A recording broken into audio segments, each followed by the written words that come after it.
उसी के बारे में बताया जा रहा है।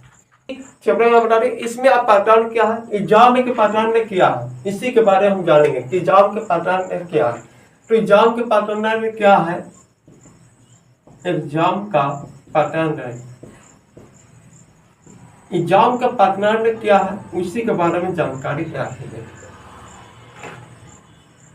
ठीक है, सुनिएगा अच्छा से, क्योंकि बताने में बहुत अच्छा बताने हैं कि एग्जाम में पैटर्न में क्या क्या पूछेंगे उसी के बारे में बताने हैं। अच्छा से समझना बस को, क्योंकि वीडियो को ज़्यादा से ज़्यादा शेयर करना, ठीक है, ताकि बच्चों के लिए पता चले कि साइंस स्मार्ट क्लासेस के ऑनलाइन भी स्टार्ट हो गई यूट्यूब चैनल पर, न्यू चैनल हुआ, इसलिए कि ज़्यादा से ज़्यादा शेयर करें और अपने बच्चों या अपने दोस्तों के पास जरूर शेयर करें दोस्तों। ठीक है, पहले होता है कि एग्जाम में पैटर्न में क्या होता है उसी के बारे में जानेंगे कि एग्जाम के पैटर्न में किस तरीके से आधार से पूछे जाएंगे बिहार बोर्ड 2026 के लिए। ठीक है, वो अच्छा से समझेंगे, क्योंकि पहले आता है एग्जाम में पूछने के लिए ऑब्जेक्टिव पूछा जाता है। ऑब्जेक्टिव हो गया,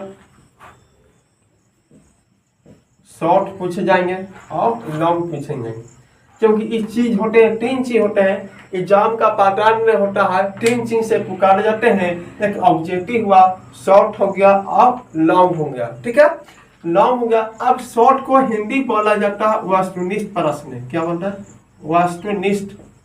वस्तुनिष्ठ प्रश्न, क्योंकि ऑब्जेक्टिव को बोला जाता है वस्तुनिष्ठ प्रश्न, और शॉर्ट हो गया तो उसको बोलते हैं लागू टरिया, इसको शॉर्ट को बोला जाता है लागू, क्या बोला जाता है बच्चों, लागू बोला जाता है।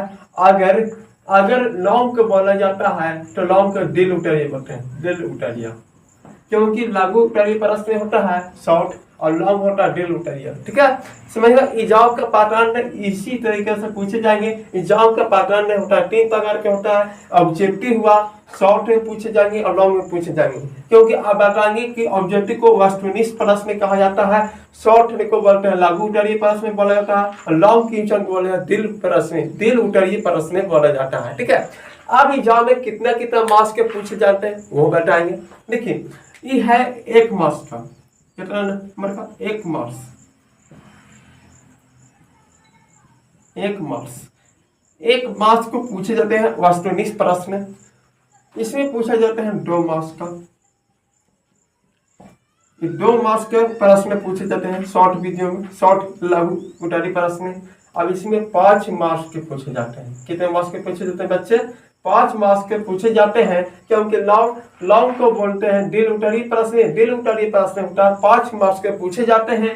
2 मार्क्स के पूछे जाते हैं लागू उतरी प्रश्न, जो शॉर्ट होता है उसको 2 मार्क्स के पूछे जाते हैं, और जो ऑब्जेक्टिव हुआ 1 नंबर के पूछे जाते हैं, 1 मार्क्स को दिया जाता है। ठीक है, क्योंकि 1 मार्क्स को ऑब्जेक्टिव कहा जाता है, 2 मार्क्स को होता है तो शॉर्ट में दिया जाता है, इसके लागू उतरी प्रश्न बोला जाता है, और 5 मार्क्स का होता है लंग होता है, लंग का एक मतलब दिल प्रश्न है, माने दिल उतरिय प्रश्न होता है। क्योंकि आप बताया जाए कि कितना कितना मार्क्स होते हैं और कितना आधार से पूछे जाते हैं उनके बारे में बच्चा बताएंगे।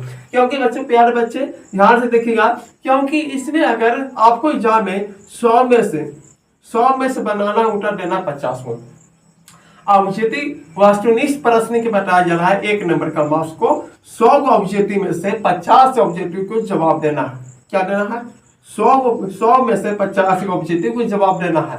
इसमें होगा 2 नंबर हुआ, इसमें 30 में से 15 को जवाब देना है। क्या देना है, 30 को प्रश्न रहेगा, क्योंकि इसमें 100 को प्रश्न रहेगा, क्योंकि वस्तुनिष्ठ प्रश्न में 100 ऑब्जेक्टिव में से 50 को सवालों को बनाना है, माने 50 को सवाल बनाना है, माने 100 सवालों को 50 को सवालों को बनाना है, जवाब देना है, और 30 प्रश्नों को 15 को जवाब देना है। ठीक है, आधा देना है। इसमें 5 मार्क्स का आता है, वैसे आता है इसमें देता है 8 को, 8 में से जवाब देना है 4 नंबर, कितना नंबर देना है, 4 नंबर देना है। इस बच्चों के अच्छा से समझना, क्योंकि पैटर्न बताया जा रहा है 2026 के लिए कि एग्जाम में सिलेबस क्या होगा, उसी के बारे में जानकारी बता रहे हैं। क्योंकि 1 मार्क्स के जो 100 ऑब्जेक्टिव में से 50 ऑब्जेक्टिव को जवाब देना है, 2 मार्क्स के रहेगा 30 में से 15 को जवाब देना है, जो 5 मार्क्स के रहेगा 8 को प्रश्न रहेगा तो 4 को जवाब देना है। जानते हैं प्यारे बच्चों, आप कितने कितने मार्क्स को होंगे, कितना नंबर हो जाते हैं। अगर 50 रहता है तो 50 को 1 नंबर के रहता है, तो ये हो जाता है टोटल कितना 50 नंबर कंप्लीट हो जाता है।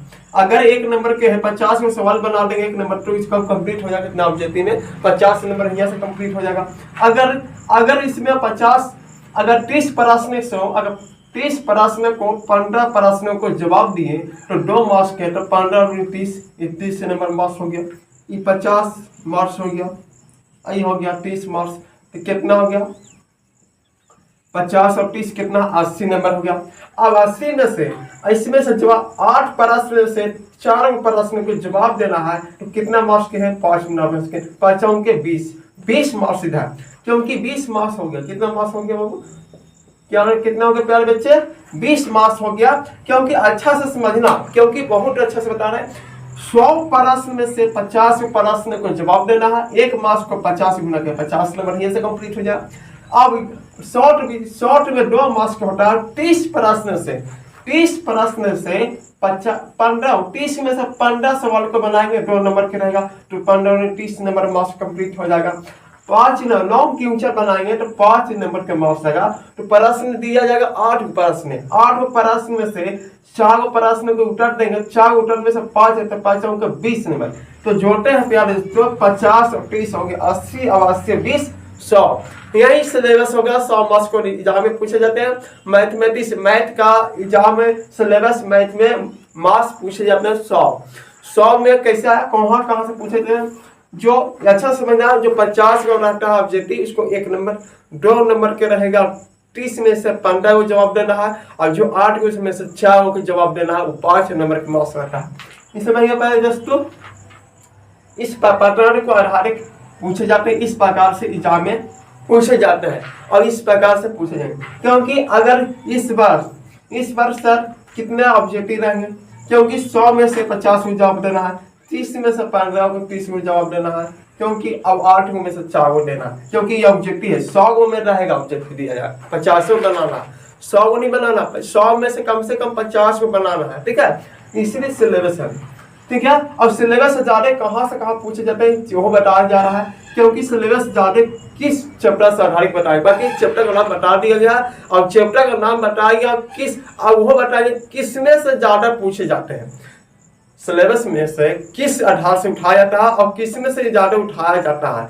क्योंकि इसमें से उठाया जाता है जैसे त्रिकोणमिति बताते हैं, त्रिकोणमिति और ज्यामिति निर्देशांक ज्यामिति ये 2 चीज में से ज्यादा नंबर उठाते हैं, क्योंकि त्रिकोणमिति में से ज्यादा नंबर उठाते हैं और निर्देशांक ज्यामिति में से ज्यादा उठाते हैं। उसको अलग वीडियो बना के बताया जाएगा कि किस में से ज्यादा सिलेबस पूछे हैं, ताकि लास्ट वीडियो नहीं लगे, क्योंकि कितना मार्क्स कहाँ से कहाँ पूछते हैं कौन सिलेबस में बता दिए, क्या बता दिया गया सिलेबस क्या बता दिए।